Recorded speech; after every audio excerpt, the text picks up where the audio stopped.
My name is Steve Curry. You saw my name on the invitation along with Sue Perpich. Sue and I want to welcome you today. Sue couldn't make it. She has a family episode going on right now. She will be late today, but thank you very much for showing up today. We've got some people that normally I can talk off the cuff. As one of the women here who works for me, Lauren Swenson, told me, she said, you know, I know you could just do introductions without even looking at notes because you're such a big talker, but she said, I'm going to give you something to read anyway. So, but before I read the introductions of the people that are going to be speaking today, I want to mention a couple things, some housekeeping things. Restrooms out the hall to the right and to the right again. And because this is all about ME/CFS, anybody who wants to lay on the floor, anybody who wants to check out and leave, stand up and do whatever you need to do, okay? At some point during this event, either this afternoon's event or this evening's event, I will probably be on the floor over here trying to listen because I can't tolerate chairs after very long. I've been a patient for about 10 and a half years now. I got diagnosed in 2009, but got sick in January of 2007. So this disease has stolen so much of what's precious in my life, many relationships. Thank goodness for the fabulous employees I've got in my company. One here, three over here, who continue to keep my business going even though I never show up there anymore. So without them, it would be a little bit rougher life for me.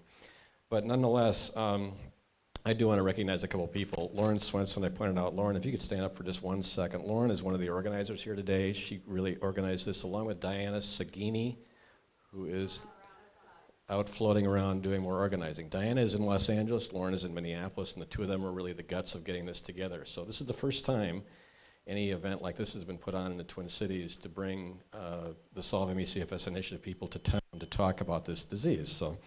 So heads off, compliments to Lauren and her work and Diana for that part. Now something else, this is a complex disease, as anybody who is connected with this disease understands it. If you've seen a patient, you are a patient, or you've just read about the disease, you know how difficult and complex it can be. And so that means there's no dumb question. So if you think you're the dumbest person in the room today, welcome. I'm right along there with you, because as much as I've studied and read about this disease, I'm always learning something new.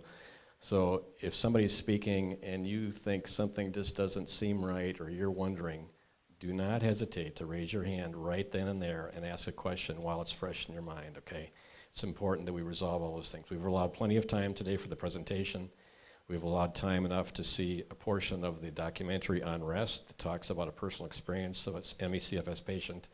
She, interesting enough, was on the Today Show this morning being interviewed by Megyn Kelly about her film. So I have to read the introductions because these people are so accomplished. Carol Head, here in glasses there. Carol is the president and the CEO of the Solve ME/CFS initiative with 30 years of business leadership experience and an MBA from Stanford University. And I have to interrupt, by the way, I did not get an MBA, okay? So she's got me beat by a long shot. Carol Head leads the Solve ME/CFS initiative with an unparalleled passion for a champion of this disease. Carol has led for-profit businesses, founded a nonprofit organization that empowers impoverished entrepreneurs in the developing world, and has served on 3 boards for national organizations supporting human rights for women. Carol was recognized, get a load of this, Carol was recognized by Oprah Winfrey's magazine this year as a 2017 health hero. Carol is also a person with ME/CFS. She's been a patient, she told me earlier, since the 80s, which in this disease is really the Stone Age. Dr. Zair Nali, in the blue suit, the best I've seen him ever dressed since I've met him, by the way. Dr. Nali is the Chief Scientific Officer and Vice President for Research. Dr. Nali is an award-winning scientist with interdisciplinary training in administration and biomedical research. He oversees the research and scientific portfolio at the Solve ME/CFS initiative that includes the peer-reviewed grant program for external investigators, specialized biobanking and patient registry platforms, as well as numerous medical education initiatives for patients and healthcare professionals.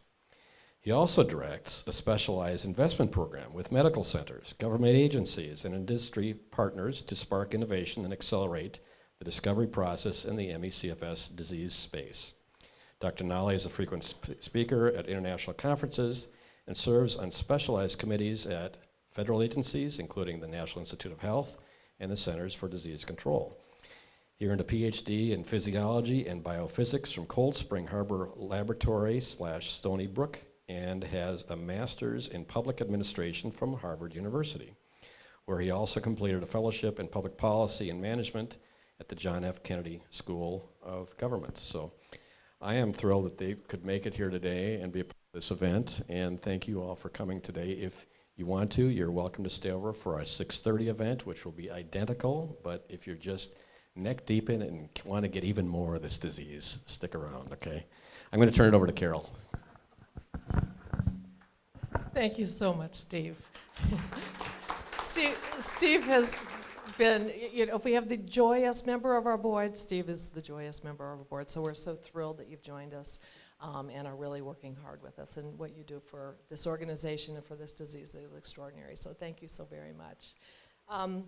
I am so thrilled that all of you could be here. This is indeed the first time our organization has come to Minneapolis, and it's just a delight to be here. Let me ask, so this event I think has folks divided into two in one sense. I think we have folks who are new to this disease, who may have heard of it through Steve, but haven't sort of lived and breathed it, don't care for someone who are not a patient themselves. Can we do, and then there are folks who are patients or have family members or very close friends who are patients. I'd love to kind of get a feel for the room. So if you're somebody who's relatively new to the disease and hasn't sort of lived with it, would you mind raising your hand? Okay, yeah, there are some. And then for those of the rest of you, yes, you know this disease inside out painfully for probably a very long time. So I'm here to introduce a segment of a film. And this film probably will have the most meaning for folks who are not intimately familiar with the disease. The film's called Unrest. It was not made by our organization. It was made by Jen Brea, who is a young filmmaker who has done an extraordinary job helping folks who aren't familiar with the disease really understand how devastating it is. The movie is a full-length feature film. We are today only going to show the first 20 minutes. We work closely with Jen and her team, and she calls this Act 1. So it's tantalizing, but it will give you a sense of what this disease is like. And for those of you who want more, and I would guess you will, it will be airing on PBS the first week of January. So watch your local PBS station and you'll be able to see the entire film at home free of charge. So if they say a picture's worth 1,000 words, this film intro for 20 minutes I think will be worth 1,000,000. Thanks so much. I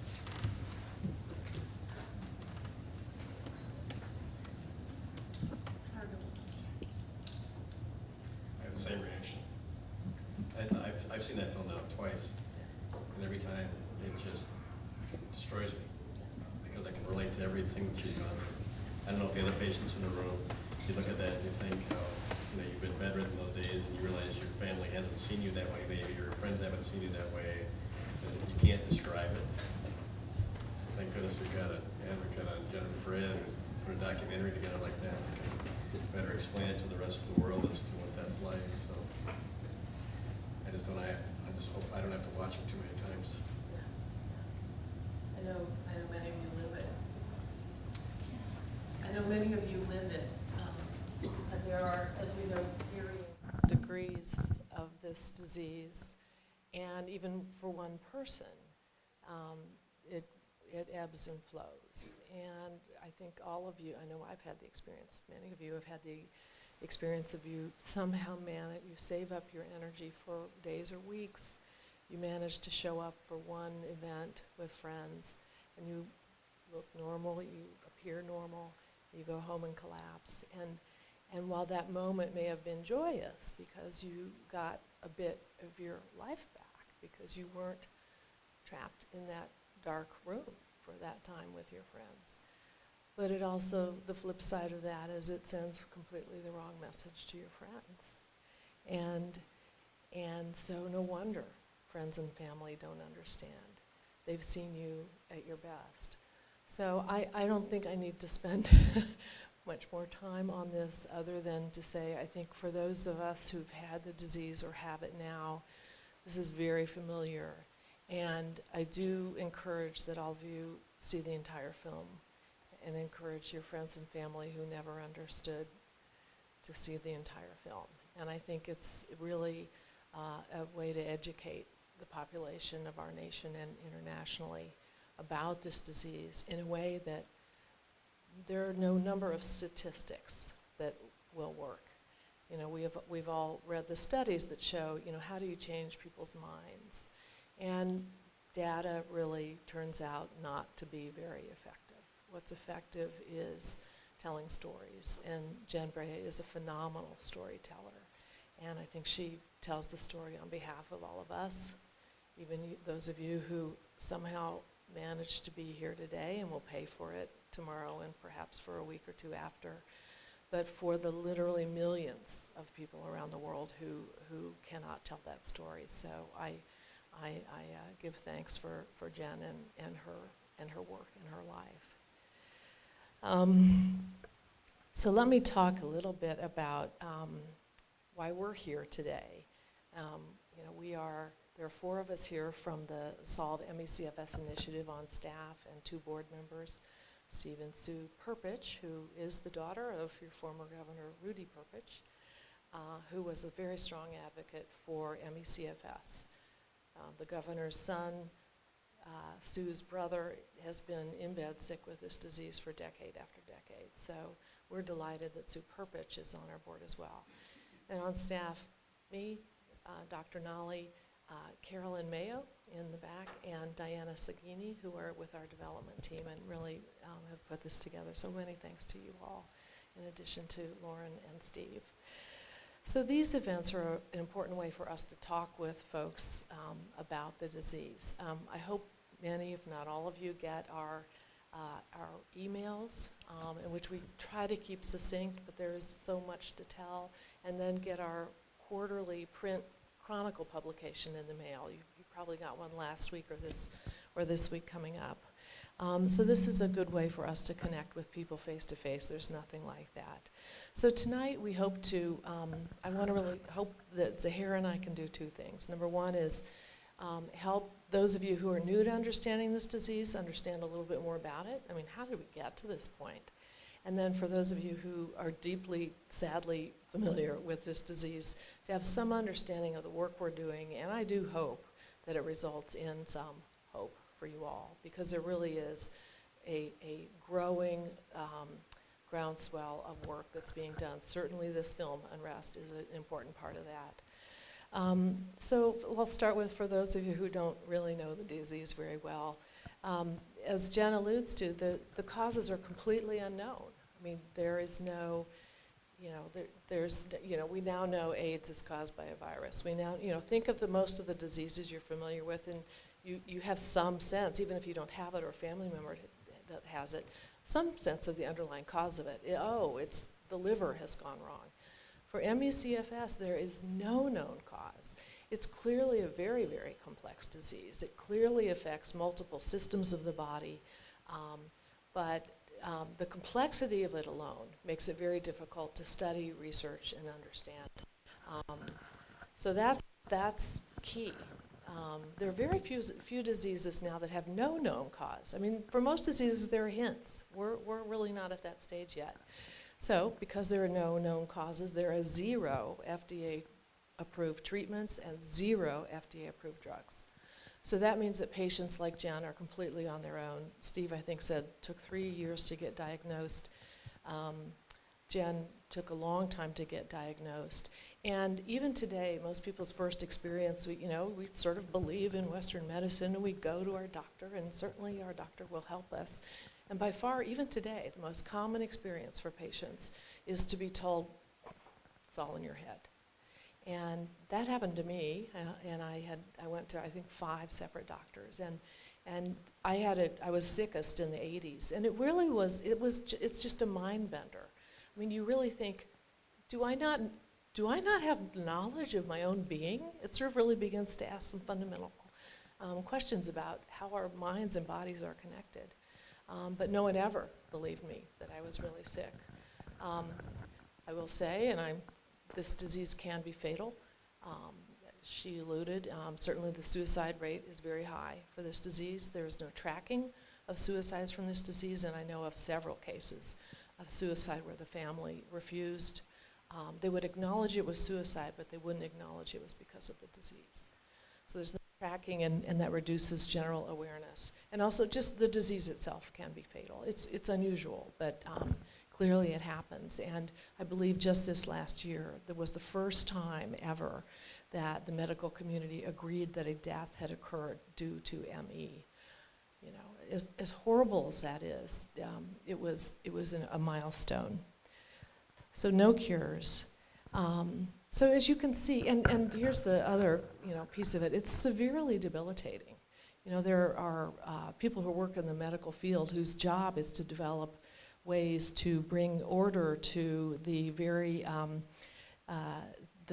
nebulous issues around how sick are you, what elements are sick. And there are very clear metrics. And when those metrics were applied to ME/CFS and lupus and AIDS and end-stage renal failure and cancer, the disease that came up on average with the lowest quality of life index was ME/CFS. So it's a very severe disease. And then it's also suffered by from roughly 800,000 to 2.5 million Americans. Now that's a wide range. And it's such a wide range. And the truth is no one really knows.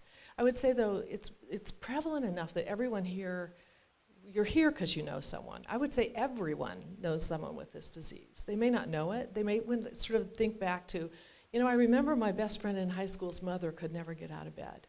And she was kind of, laughed off as kind of slovenly. Well, some people may need to rethink that. This disease has been around for a long time. So it really is an urgent health crisis. With that many people that sick, that is essentially the population of the entire city of Dallas, Texas, to be that sick. Now, not everyone is as sick as Jen, but many are. And over the course of the disease, 25% of people are either housebound or bedbound. So it's not only the loss of their creativity, their vibrancy, their relationships, but when the federal government does its analytic measurements, which is important, the loss to our economy is substantial. It is a loss all around, both personally and in terms of our society. So when I first, I try to think about, so how can this be? This is just so obviously wrong. So I'll tell you, here's why. First off, I got 5 reasons here. And when you put them all together, it doesn't make you feel better, but it makes me at least understand how we got to this point, that there are no cures and so many people are so desperately ill. First off, it's genuinely very complex and difficult. There's not going to be one virus we're going to find. It's not going to be like AIDS. It's not going to be like Ebola. And Dr. Nolly will talk much more about that. When this disease is understood, and it will be understood, it's not going to be because we found one thing. We're going to find that it's a combination of complex issues that come together in a wrong way and make people this egregiously sick. So it's genuinely complex. There's no biomarker, right? The simplest biomarker we all use all the time is you take your temperature. That's a biomarker. Oh, 102. Well, I'm sick. Because there are no objective external indicators called biomarkers for the disease, doctors tend not to believe it's real. And so that sort of snowballs into folks being dismissed and there being very little attention paid to the disease. Third, 80% of the people with this disease are women. And I will say, I think it's reasonably well documented throughout history that diseases that primarily affect women get less attention, get less federal funding, and are less likely to be taken seriously. 4, as though you need more. The CDC gave the disease the name chronic fatigue syndrome about 30 years ago. And I feel as though in some ways that was just the death knell. It just is so lightweight. It becomes a joke. I've heard Ricky Gervais joke about it. I've heard George Lopez literally joke about it. This is a disease when you kind of wake up and you don't want to go to work in the morning. So the name chronic fatigue syndrome sounds so lightweight.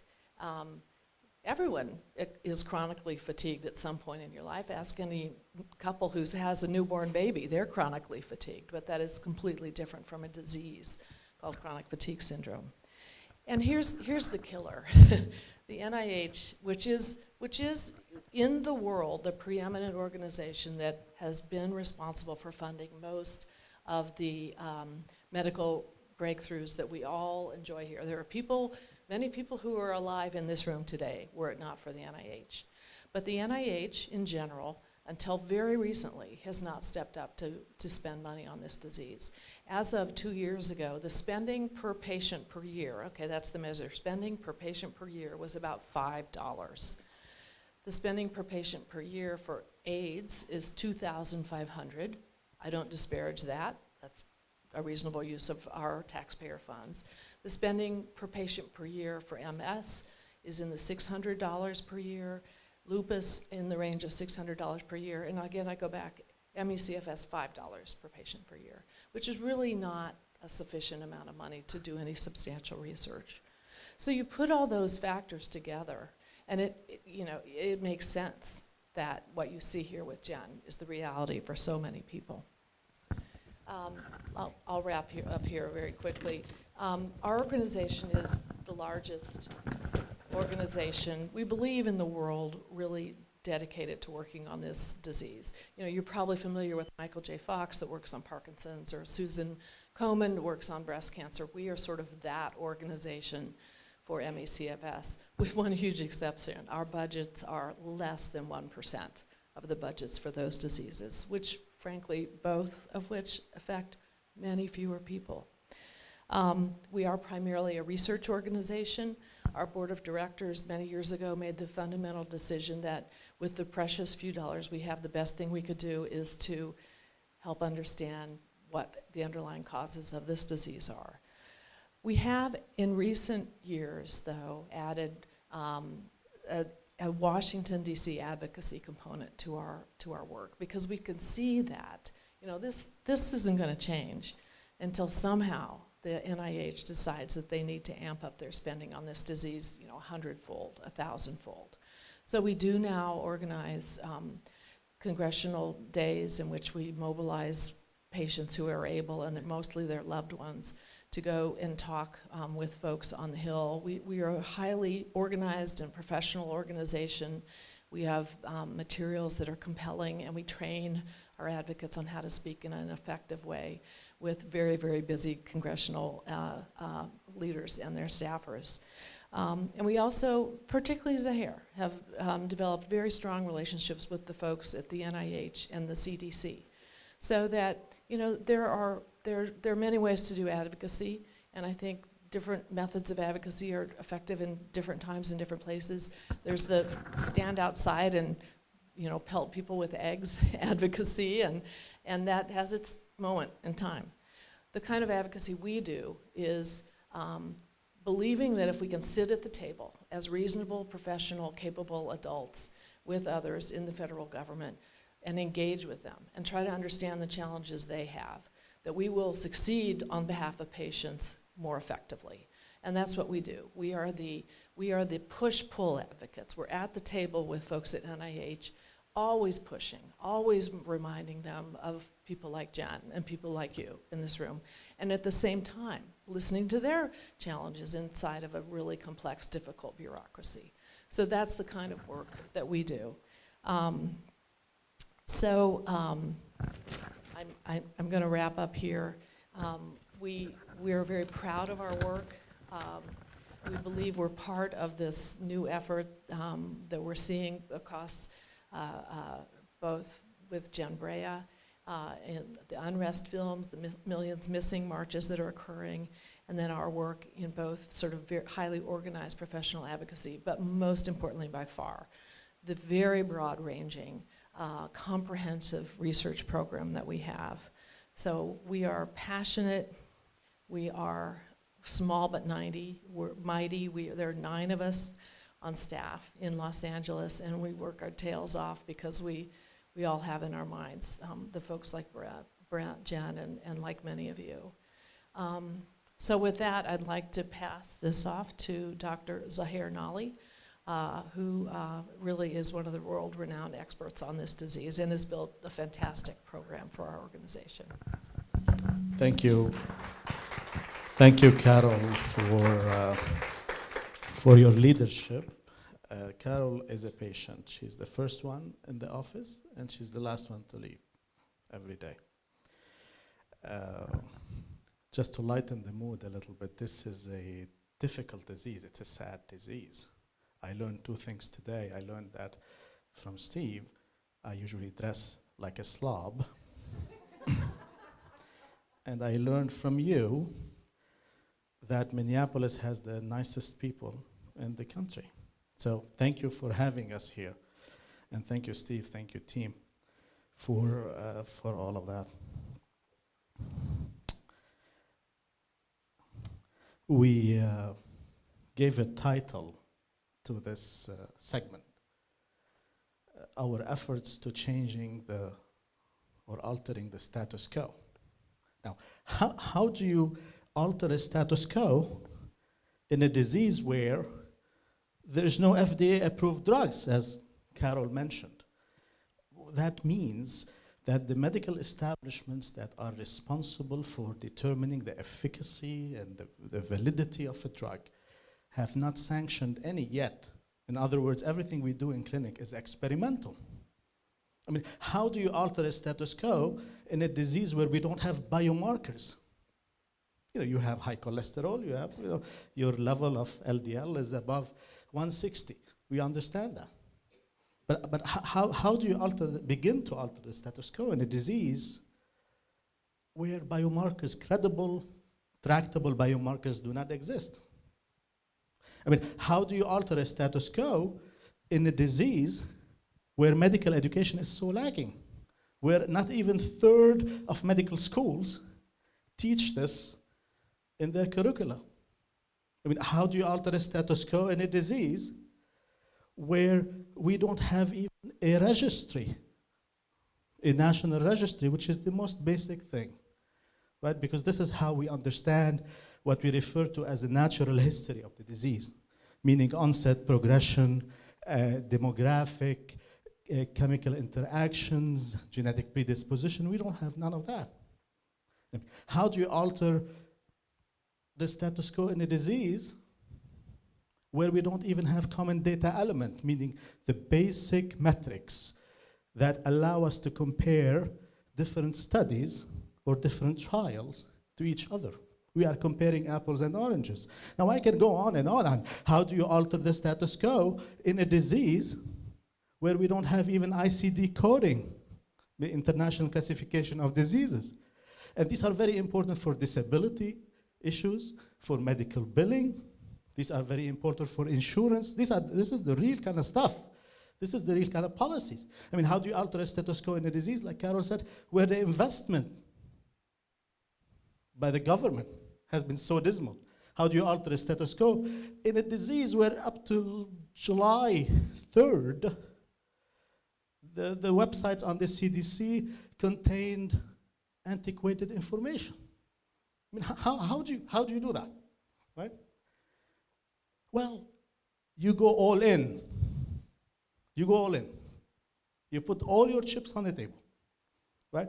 And you muster every iota of energy you have, every skill in your toolbox, every passion you have, and put it towards this disease. And that's what we are trying to do, us and others, at SMCI. And we do that based on a prioritization scheme. We recognize that the cardinal problem here is the knowledge gap, what we call the knowledge gap. And we argue that if we improve a little bit that knowledge gap, many of our problems will be mitigated, if not go away. What I mean by knowledge gap, if you plot, and this is something Carol touched on, if you plot the number of publications, which means medical information out there, whether clinical, whether in basic science, whether in translational research, whether in epidemiology research, for any disease, you will see an upward slope, as it should be. Do you know how the plot looks like for ME/CFS? It's a flat line. We can show you these data. It's a flat line. Therefore, this is a fundamental problem that we decided at the organization to prioritize. And the way we do this is we fund some of the most intelligent ideas around the world. We are not the big foundations. We, I don't mention our budget because it's so dismal. But we are able to fund projects through seed grants. These are formal applications for the best ideas around the world, from the UK to Germany to Australia to the United States. This year we will announce the next cycle next month, and we have 6 countries. So we are internationalizing the struggle, so to speak. We can go into the details of the science. These are very exciting projects, ranging from energetics to neuroendocrine biology to immunity inflammation to a variety of to the microbiome, variety of very important areas implicated in our disease. We also do that by investing directly in filling the knowledge gap ourselves, not through seed grants that we give to investigators, but by establishing standalone MECFS programs at some of the most prestigious medical research centers in the United States and abroad. We just announced last month a partnership with Brigham and Women, this month with Memorial Sloan Kettering Cancer Center. So we are trying to place MECFS where it belongs, amongst the most complex and studied diseases of our lifetime, because it is one of the most complex. I come from a diabetes background, I come from a cancer background, and I can tell you this is one of the most complex diseases that ever existed. Don't listen to me. Let me grab this. Let's take someone who's much smarter, right? One of the mysterious illnesses, one of the many mysterious illnesses, it's on your brochure, that science has yet to unravel. MECFS has proven to be one of the most challenging. Francis Collins, the director of the NIH. So to alter the status quo, we do a variety of things. We invest and we put money, the little money we have, in medical research. We also embarked on a national project to develop a patient registry for the disease for the first time in its history. And we are part of a national program now by the NIH and by the CDC to develop these common data elements I just mentioned, which are the metrics that allow us to compare data and studies with fidelity.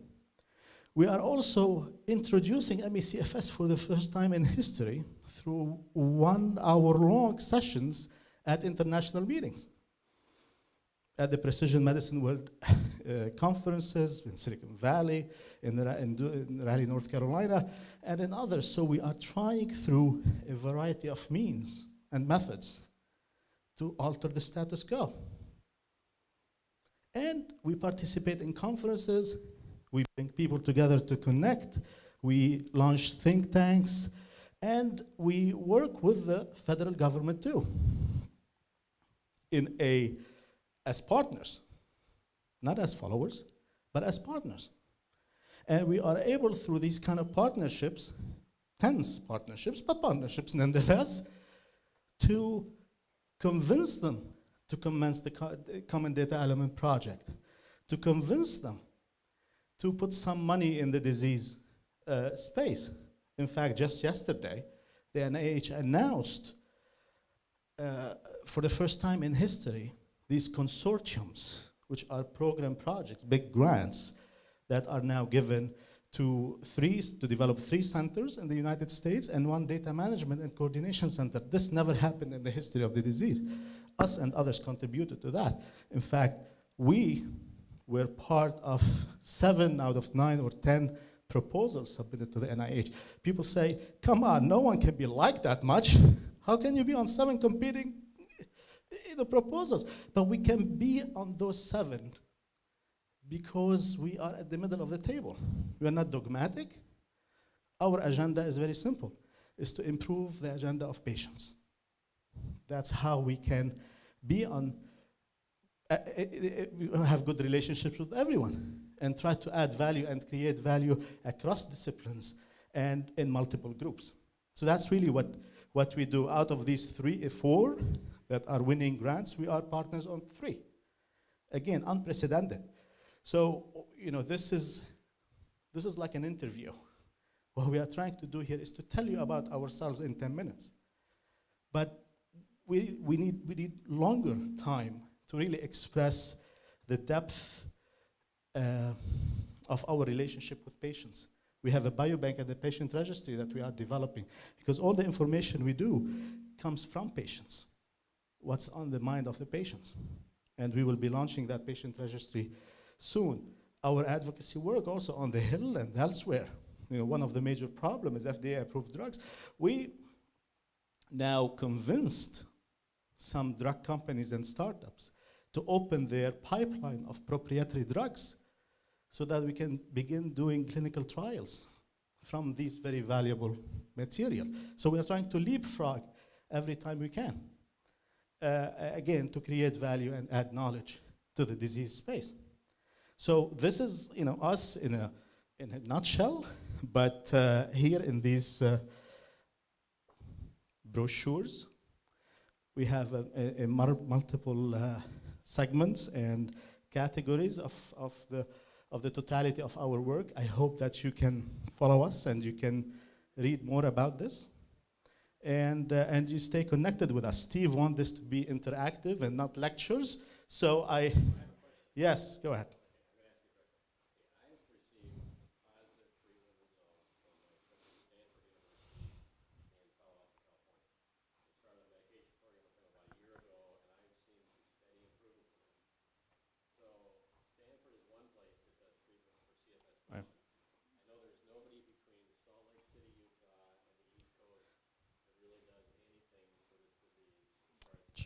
Mm. So, for patients in this room, what can they try to expect out of their own doctors, or where should they call for help? Well, I'm going to answer that, but I'm going to let Carol also talk about this a little bit, because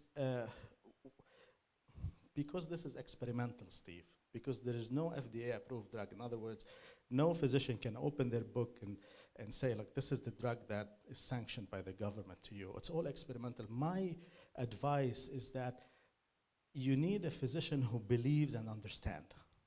That's number one. A physician who is familiar with this, and as you so rightfully said, we only have maybe a handful of clinics. Maybe Charles Lab is the one in between here and the East Coast, and I can count them on one palm. Really, the tertiary clinics who understand that but this is changing. This is changing now. It's changing through the commitment of the medical establishment to the validity of the disease, the establishment of an intramural study at the NIH, these centers that will eventually cross-pollinate with clinical centers and tertiary clinics. So I would say, find a physician who understands. If your physician doesn't understand, take these materials to them. If they don't believe in these materials, take the Institute of Medicine report, which we can support you with, 300-page report by the medical establishment in the country describing how severe that disease is, and slap it on the table, because that's where they get their information from. And if they still don't believe you, give them the CDC website, the new and established one, that describe the disease in a little bit more modern time language. Right, so these are my recommendations, but Carol has. Yeah, a great question, and it's one that we get literally every day in our organization, and it doesn't really have a happy answer. So it's true that there are probably 10 clinicians in the United States who really have seen hundreds of patients and really understand how to treat this disease. And I think most doctors will tell you, the first 2 patients you see are tough. But almost nobody can get to those doctors. I mean, they have very long waiting lists. So that's challenging. But so after that, there really are 2 options. And let me just say, I'm talking very sort of in a moderated tone about this. I am so angry. I mean, it is so unconscionable that so many people suffer so desperately. There is no training coming from the CDC, none, to get medical schools to start teaching this appropriately. There is no training coming from the CDC to start training, work through the American Medical Association, work through nurse practitioners, frankly, who are often, sorry if I'm offending anyone, we're open-minded. But none of those efforts exist. We dream of the day in our organization where we can take on problems like that. We are nowhere near the resources to do it. And there's no entity currently doing that work to train clinicians. Okay, that was my rant. You should hear me. But so for most folks, do start with your doctor who knows you. And it really is, most of them will not have familiarity with this disease. If they at least say to you, I'm not familiar with this disease, I don't know how to help you, that's not bad, because it's in contrast with the reaction most patients get, which is, thank you very much, please leave my office. You're another psychosomatic case, which is very damaging. So I would say at the end, though, even those 10 clinicians who really understand the disease well, it's still a trial and error method, and you've experienced it. I don't know there is no protocol. They've seen enough patients that they can begin to say, let's try this drug first, or let's try that, but it's still trial and error. And there are patients who've seen those doctors who've had success like Steve, and I will also tell you, there are patients who've seen those doctors and have tried protocols that push them back and made them worse, and in some cases permanently worse. So there really is no good answer, and at the end of the day, it's like so many things in life. We all have to be our own experts, and we all have to listen to our own bodies. So the more you can learn about what you want to try, what risks you may want to take or not take, what you don't want to try, what seems as though it might be positive for you, that's in reality what almost every ME/CFS patient around the world does. Frankly, even those who are aided in that trial and error process by a doctor. Sorry, that was not the hopeful part of our discussion, but it's the way it is. Yes, another question? And start a clinic here. Yeah, boy, that comes up a lot. I mean, one of the challenges with this disease is there are no protocols. So even a willing doctor, and you pretty quickly find, doctors are human too, right? And some are open-minded and are eager to learn and listen. Some not so much. But even when there is a doctor who's eager to listen, here's the challenge. And Dr. Nolly alluded to it, because there's no ICD code for this, right? So you go to the doctor, and if you have pneumonia, they put that code in, and every disease has a code, and the insurance companies pay a certain amount to the doctor based on the code.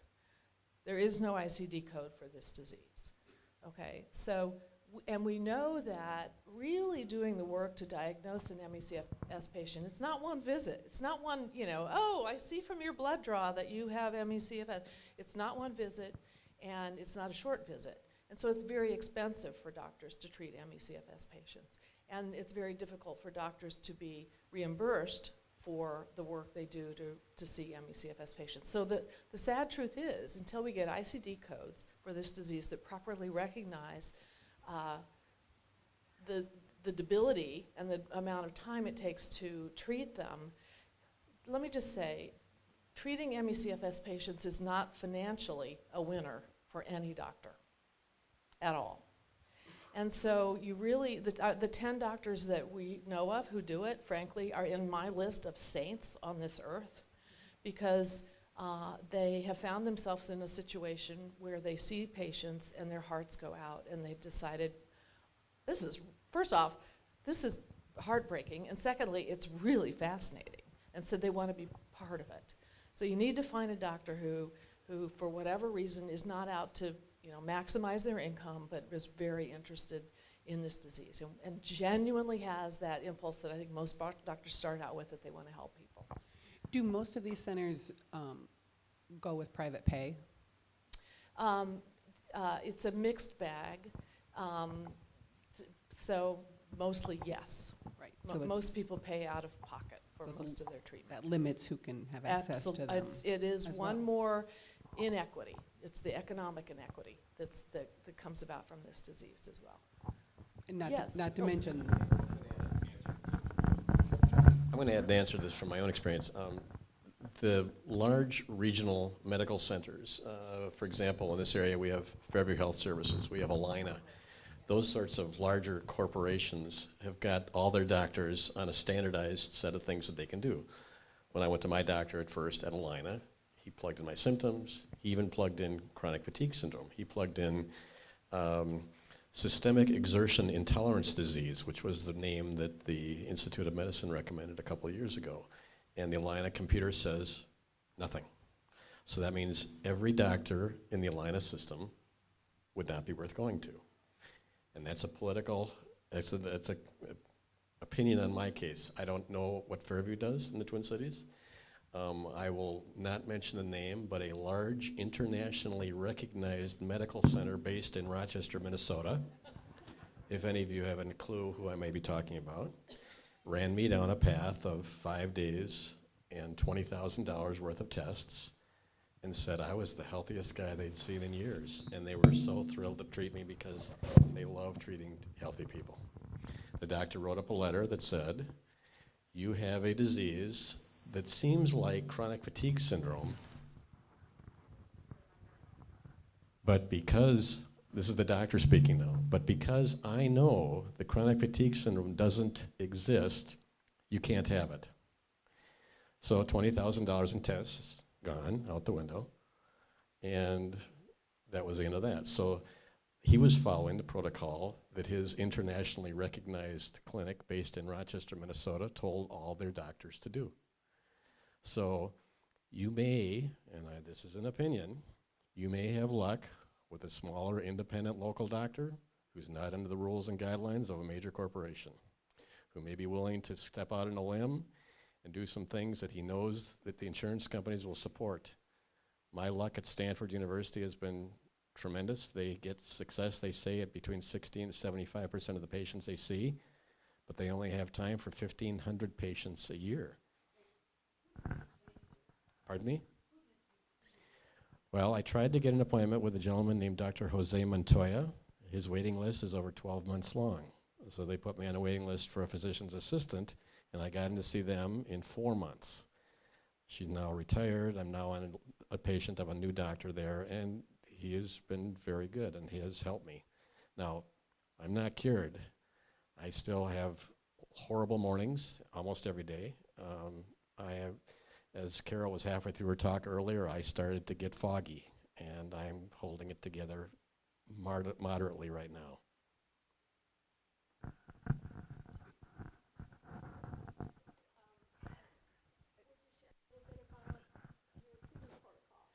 Okay, the question was, would I share a little bit about my treatment protocol? Well, okay, now I'm not a doctor, and nobody's going to sue me for doing this, right? Okay, and if there's a doctor in the room, they're not going to report me to anybody, right?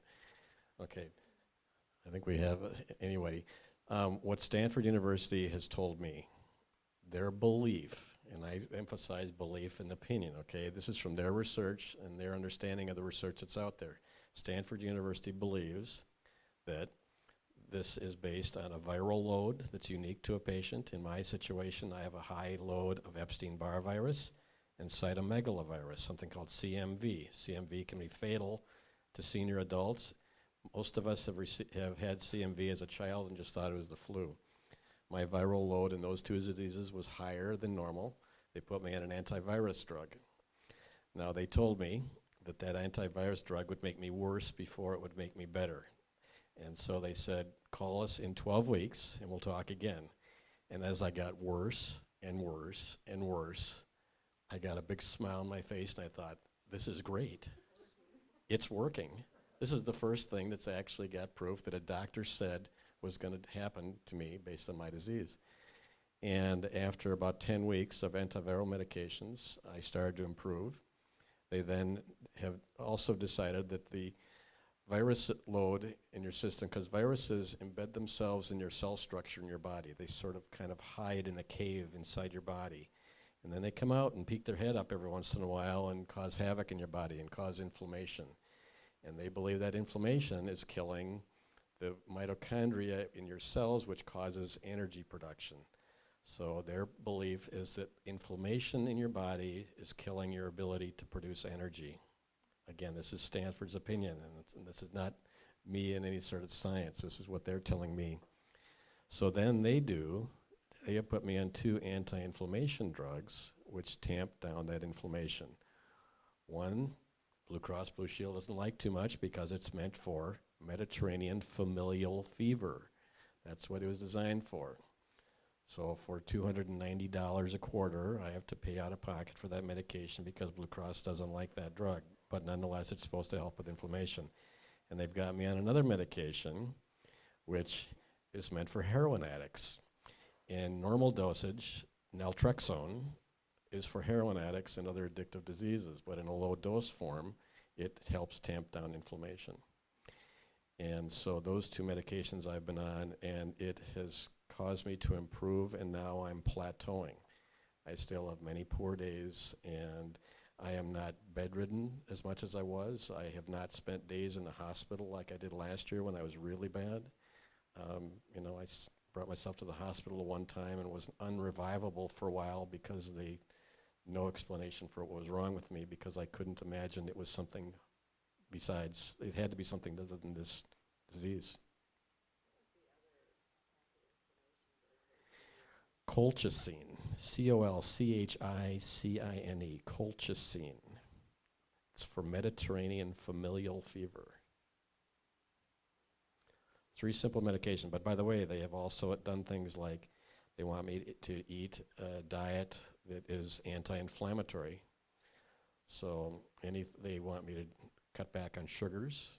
Anything that will cause inflammation within the body is bad.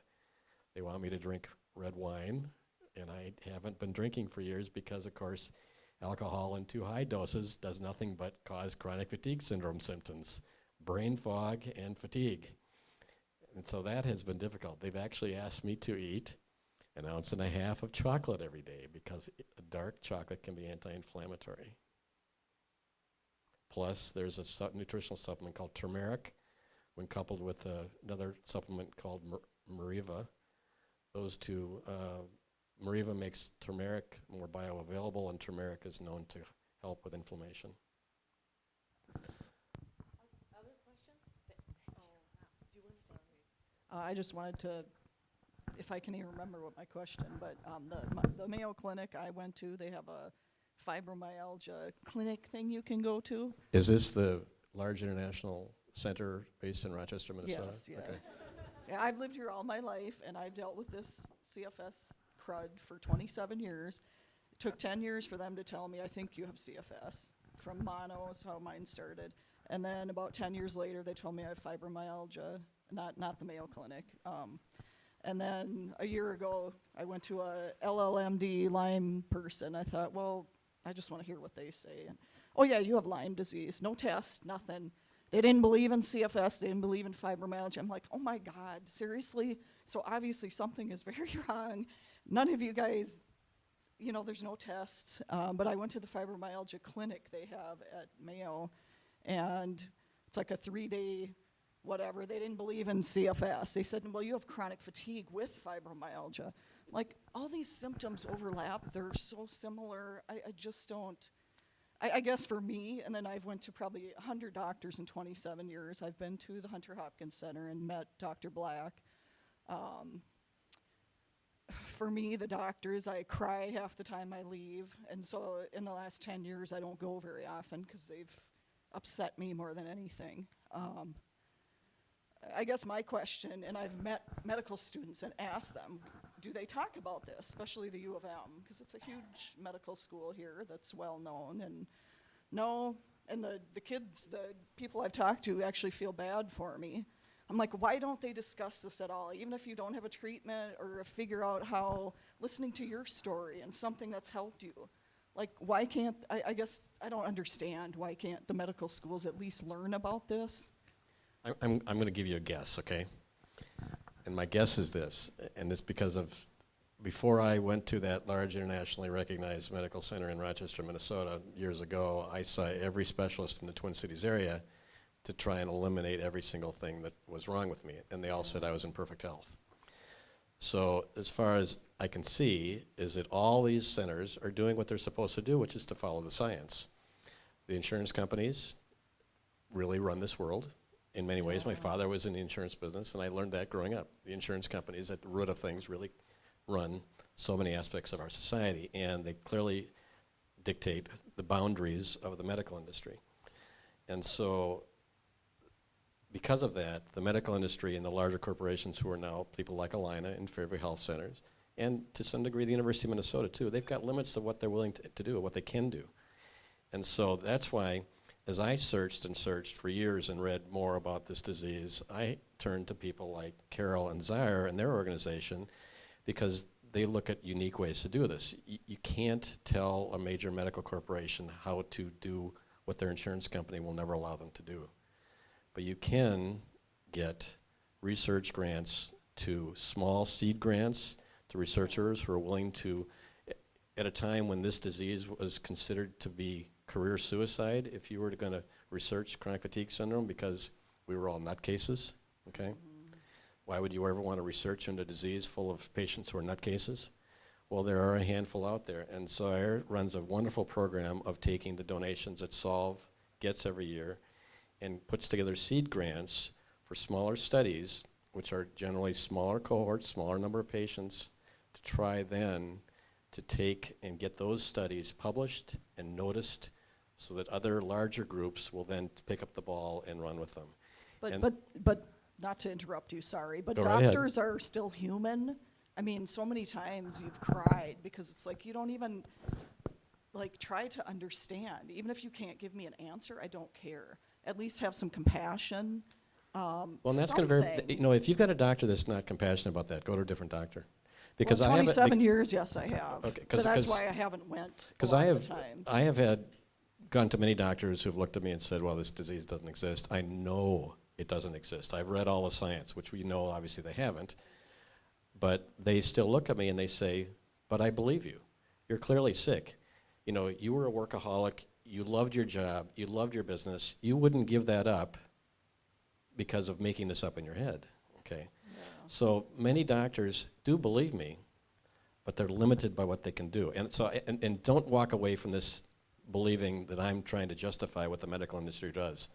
In many ways, they have really cut us all off at the knees, and we're all in wheelchairs because of their attitude towards this disease.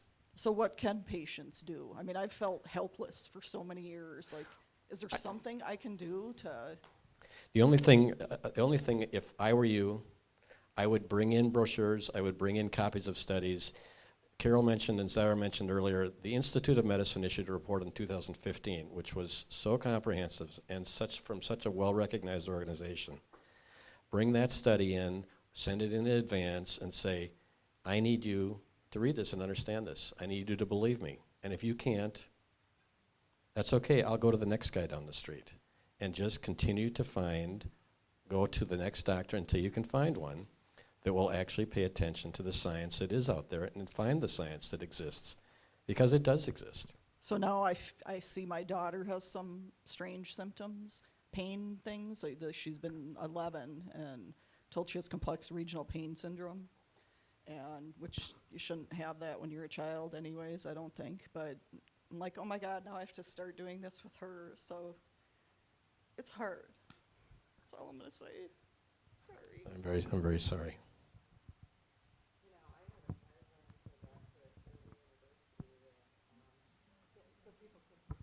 Here's a question. I've run into a physician at Fairview University that I work with. He doesn't have any solutions for me, but he's supportive if I need a letter or something. And he says he knows about this, and he does have another severe patient, but he can't treat us. And but he's compassionate, and like I said, he'll do anything for me and for this other lady. So it isn't hopeless. You just have to run into somebody and communicate, and you can often find somebody who is compassionate, but at the same time there's the politics of the situation, and they're not really as, you mentioned, free to treat something that isn't in their protocol that's accepted. But he's met me in a different building when there's been construction and gone way out of his way for me. I ran into him because I brought my mother there when I was taking care of her when she was aged. So, you just have to keep trying and just keep looking around and, ask people who, if they know of somebody I would say never give up and just keep looking, you know, because there are some really nice doctors out there. And then I have an environmental illness doctor in La Crosse, Wisconsin, Dr. George Croker, who has been fantastic for me for all the years, and he's been my right hand practically. He's retiring now, and there are other doctors there. They're in environmental medicine, and they do drop therapy, which didn't really work for me, but you know, he's had a lot of the symptoms I've had, and he totally understands. And so I recommend the La Crosse Allergy Clinic too, if you happen to find a doctor there you're compatible with. But a lot of it is finding someone you're compatible with and who you can communicate with and who can understand what you're saying. So I would say don't give up. It's not hopeless, but at the same time, there's no cure. You know, that's the problem. Yes, over there. Okay, I'm sorry, we got a question here too. I'm sorry, I feel like a misfit being here today. I came all the way from St. Cloud, and I want to tell just a couple of things that are concerning me. I have a condition called multiple chemical sensitivities. However, it has some elements in common with what I'm hearing today, but I came with the understanding that this problem would be addressed too. Can you hear me? And so, but I'm devastated because there is no doctor who I haven't been fortunate to. I got this when I was about 50, and I'll be 89 in 1 month. But I have had 4 flare-ups. In between that, I was a professional singer, I was a social worker, I was a productive person in my community, church, etc. I got and then I would get a downer, and I'd have to go through holistic, nutrition, all kinds of holistic things to get better. And so I never truly sought out an environmental doctor because I always got these better times. However, the last 2 years I've gone downhill because I can't get on top of this downer. I feel very isolated, very alone, very afraid, very fearful, and I really don't know. So I guess my question is, I'm rambling on, but how is this related to what we're experiencing in this chronic fatigue syndrome? Because I mean, I'm maybe with electromagnetic stuff. I can't talk on the phone for a length of time. It causes an inner ear problem, which is just devastating, keeps me from sleeping. Yes, so questions on chemical sensitivity and the overlap with ME/CFS. So a few months ago, CNN actually had a big documentary by this fellow Spurlock dedicated specifically to chemical sensitivity. It was an hour-long documentary, and I urge you to look at that. He went across the nation, across the country, and actually the number of folks with chemical sensitivity is much, much higher than we think it is. With respect to the overlap, so it's a very useful documentary. It's on CNN. Please look it up. With respect to CFS, there's a lot of overlap between the symptoms of chemical sensitivity. We think it's a subgroup, it's a component, right? It's a symptomatic manifestation.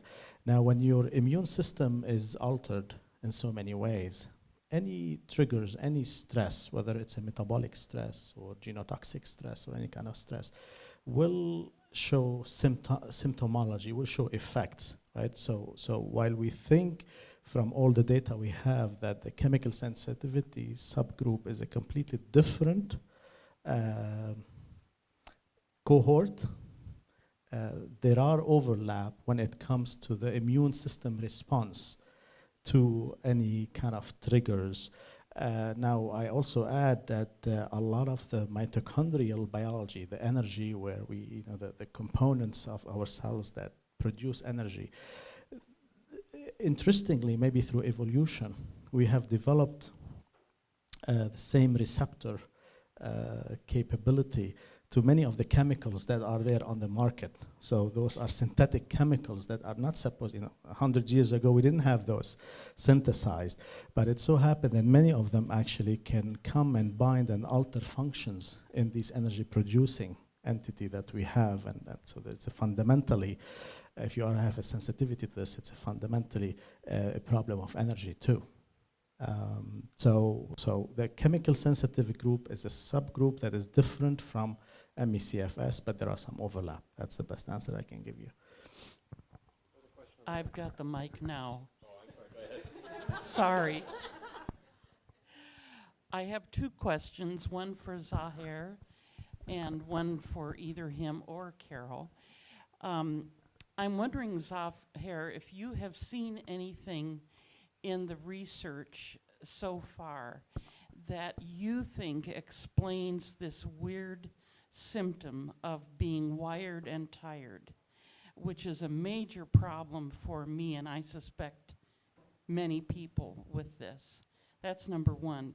Number two, the recent NIH grants to these three centers have left a lot of people, I think, unpleasantly surprised that Ron Davis's group did not get anything. And I'm wondering if you can elucidate for us what the politics are in the NIH so that we should not feel as pissed off as we do about the way that they are responding to this disease. Wow. Yeah, no, but these are very important questions, and let me start with the latter first, by clarifying a few things. We want to see everyone with a meritorious application funded. There is no question that there are lots of applications that are, and I'm not speaking as an NIH person, I'm speaking as an independent. There are many applications that are submitted to the NIH that are not funded, that are meritorious and that will change the field, that will advance the knowledge, and that are not funded. Sadly, when you enter into that kind of contract, when you submit a grant, you submit also to the rules and the outcomes of that competition. I make the distinction that the NIH really is not the one who fund the grant, who review the grants. These are reviewers from academia that are assembled by the NIH. So the NIH really does not have a say, practically speaking, in funding this particular proposal or not. It's the decision of the reviewing committee that is assembled by the NIH from independent medical centers, and they try to balance it in so many ways. And there is a certain cutoff score. They score these applications, and then they will look at how much money they have, and based on the amount of money they have, they kind of draw the line. Now, what we want them to do is to move that line so that more meritorious applications will be funded.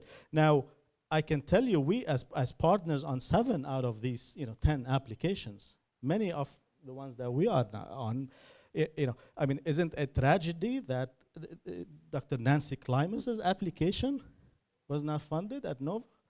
I mean, someone who dedicated her entire life for the last 30 years to the advancement of ME/CFS, right? And others. I'm not just singling Nancy, but I'm just saying that there are so many other applications that were not funded. Now we are very, pleased also by the quality of the applications that were funded, right? Because they all get high scores. They are all from credible people. They are all from prestigious medical centers. So while we work every day ourselves is to try to increase the size of the pie so that more grants can be funded. Now, those who haven't been funded, of course, they have a lot of opportunities to resubmit individual grants, maybe not through this particular mechanism, but there has been a lot of work done to put these proposals together. And if you have seen some of them, they are like mammoth applications that take a lot of work. So we hope that this the establishment of these centers will signal now also the opening of other mechanisms, of other opportunities, whether it's exploratory grants, R21, R1, there are different mechanisms where all these applications that are rigorous, that are tractable, can be put back again through the system. But if I want you to remember one thing from this, the NIH doesn't fund proposals, doesn't choose proposals. It's the reviewing committee, and the NIH has a certain pot of money that will that they have to work with. Carol, you want to add something on this?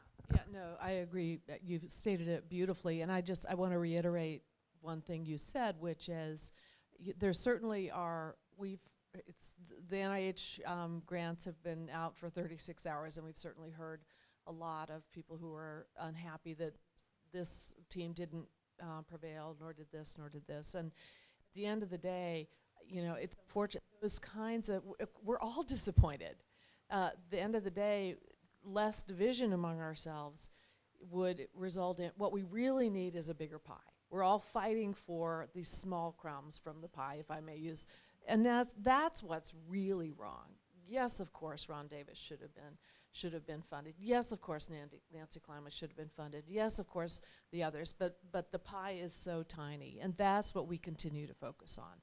Doing advocacy work in Washington, talking with the NIH, and really doing the work behind the scenes to increase the size of the pie.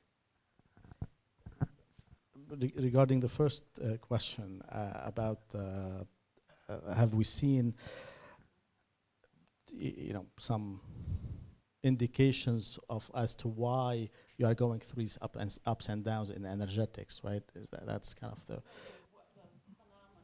the phenomenon of wired but tired, where you feel exhausted and you feel like you really need to go to sleep, but your body is just like this and you can't sleep. Yeah.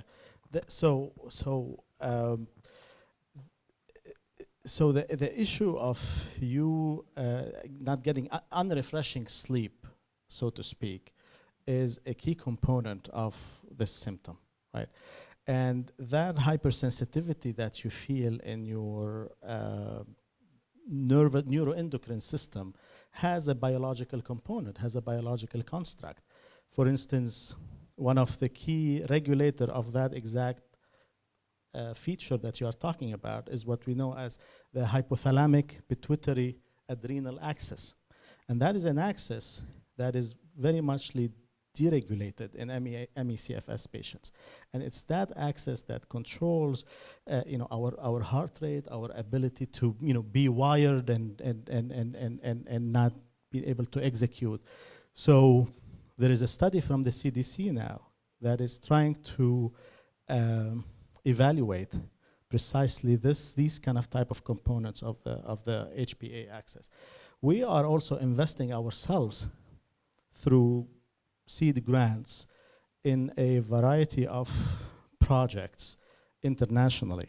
And the data that we are getting, and this is very preliminary and it's not published yet, is that there is a severe defect in that neuroendocrine pathway that could explain potentially why why ME/CFS patients see that. In addition to this, I can tell you that our metabolomic study on energy markers and biomarkers and factors that are typically the downstream, the most readout of these type of alteration in the neuroendocrine system, are all over the map, meaning we have hundreds of targets, potential targets, that are now coming out from these large-scale studies that could also explain this. So I do believe this has a biological construct that hopefully in the next few years we will be able to kind of pinpoint exactly what are the culprits, or it's hardly going to be one culprit. If you look at even inherited high cholesterol level, these are not mutation in one gene. There are thousands mutations, 1,000, no less than 1,000 mutation that cause high cholesterol, high LDL level in your blood. So it's a confounding factor from a multiple of elements. I don't know if I answered your question, but this is part of what. Go ahead. Yep. So, I am. He's right. We had told you all we would wrap this up at 5, so maybe we'll take 2 more questions that we can all share in. And then Zahir and I will be around as long as there is anybody with a question, and we will continue with that. And we also have learned from doing these sessions that people learn a lot from other patients, and so I urge you all to talk with your neighbors and others here who are here today. So, And I'm going to add something real quick.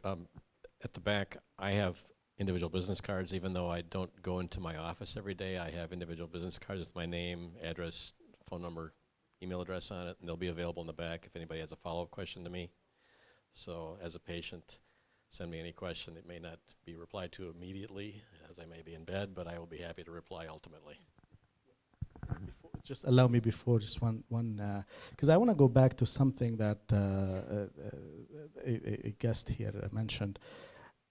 We need to empower patients and doctors too, because doctors need to be empowered. Physicians need to be empowered. If they cannot follow a certain protocol, they cannot do their job effectively. They have a series of regulatory elements that they have to follow. And therefore, even if we have 100 physicians here in the 5-mile radius, that will not add practical value unless we have actual treatments and actual solutions that are based on a rational design of our problem. So it's not just adding the number of physicians, because we distinguish between 2 types of physicians: physicians who are dismissive of the entire endeavor, right? Those we will need to convince them more, maybe, and show them the evidence. And the others who are just not aware, right? And the ones who, in our experience, the ones who are not aware can be educated through bringing informations to them. But the core of all of that is not experimental science. The core of this is to find solutions and causality of the diseases from our lab, from our industry, so that at the end of the day, we can get to an FDA-approved drug that can be safe and that can be effective, and that the standards in the United States through these regulatory agencies approve.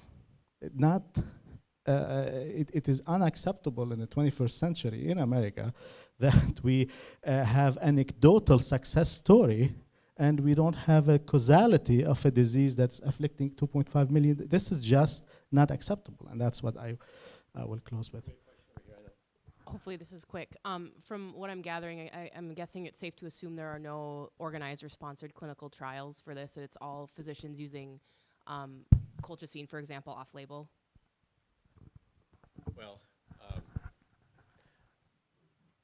Stanford, in their explanation to me as to why they're treating me that way, did not give me certain studies that they were referring to, but they did talk at length about a recent study they came out with where they found inflammation levels, which were measured through certain levels of certain proteins in people's bloodstreams, which they said measured on a daily basis were so erratic that every other scientist that would have looked at it would have said, well, clearly that's not the cause of the disease, until they found out that the people that they were measuring those protein levels with, their fatigue symptoms were mirroring the levels of those inflammation markers exactly.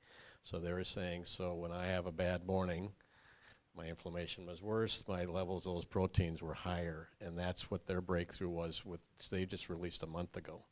So that reinforced their treatment protocol, which was to help tamp down inflammation. Just to build on that a little bit, so yes, doctors are using drugs off-label. They do that for other diseases. They're doing it for this disease as well. You know, the shorter path to finding a drug for ME/CFS is to take a drug that's already proved to be safe and test it with ME/CFS patients. And even that is, well, you can talk a little bit more. There are I want to say Norway, there is now a clinical trial, but the basic, you know, and our goal as an organization is to get drugs to the point, to get an understanding of the disease to the point such that a clinical trial would make sense. Sure. That's so our goal. On clinicaltrials.gov, you're not going to find something for CFS. No, not not in the United States, and there are other trials internationally going on that are very promising. There are these small trials in the United States that we're talking about, phase 1, phase 2, 15 people, but those, as you know, this is a long path.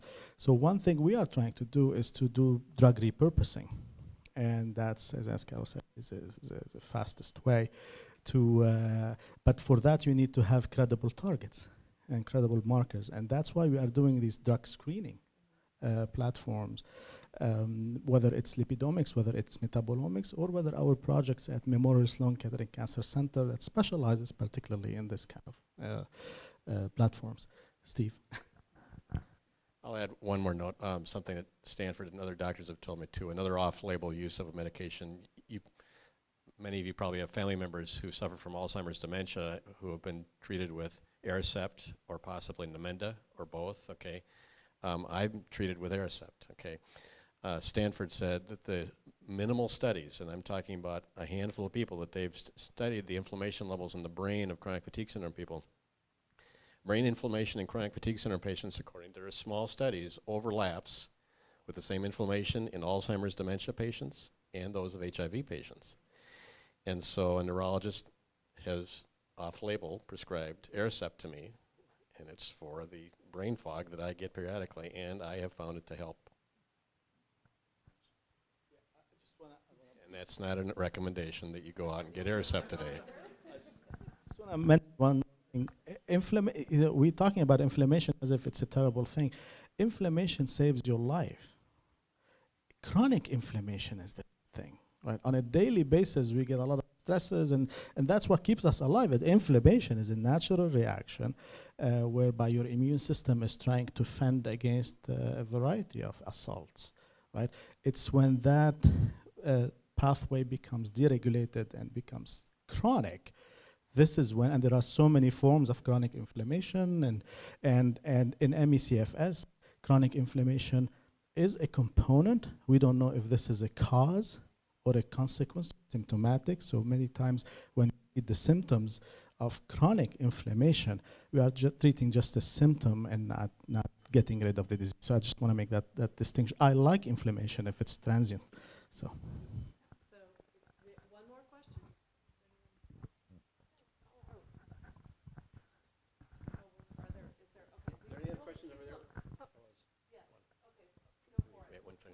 Craig? Yeah, you had answered one of them. I was going to ask about if there were places in the world that were more sympathetic to this, where patients might travel to get treatment. I will tell you, you do not want to be in Denmark.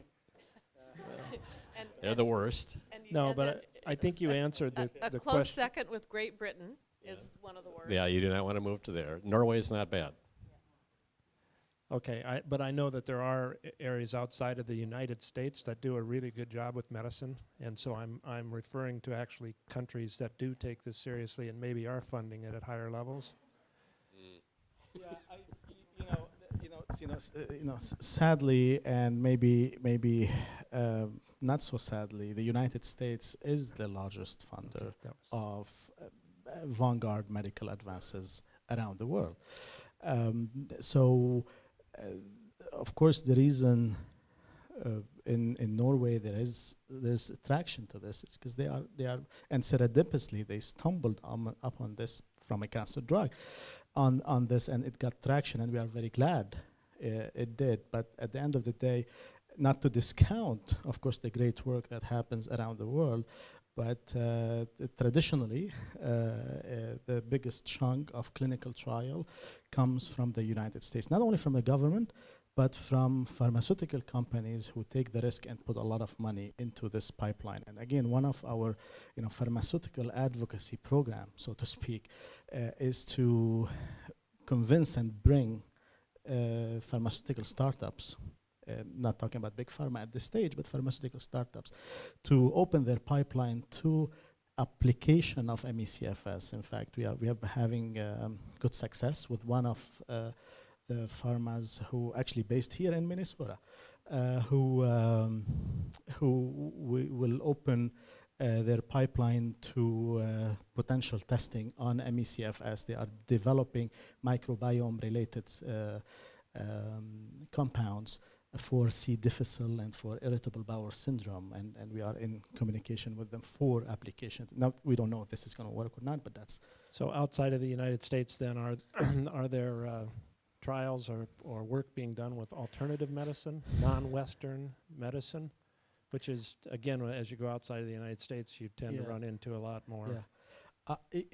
Unfortunately, there's no site for those that compile them collectively. I'm not particularly aware of credible trials in the venue you are talking about here, but this doesn't mean they don't exist.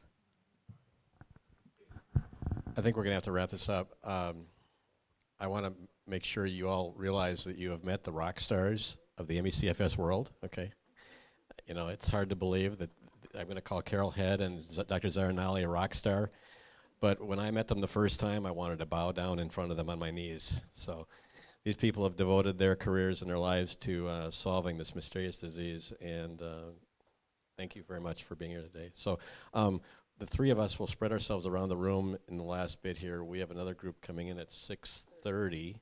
You're, of course, welcome to please leave and then come back. We have to turn this room.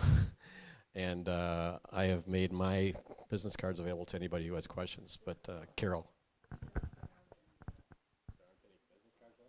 Wow. There we go.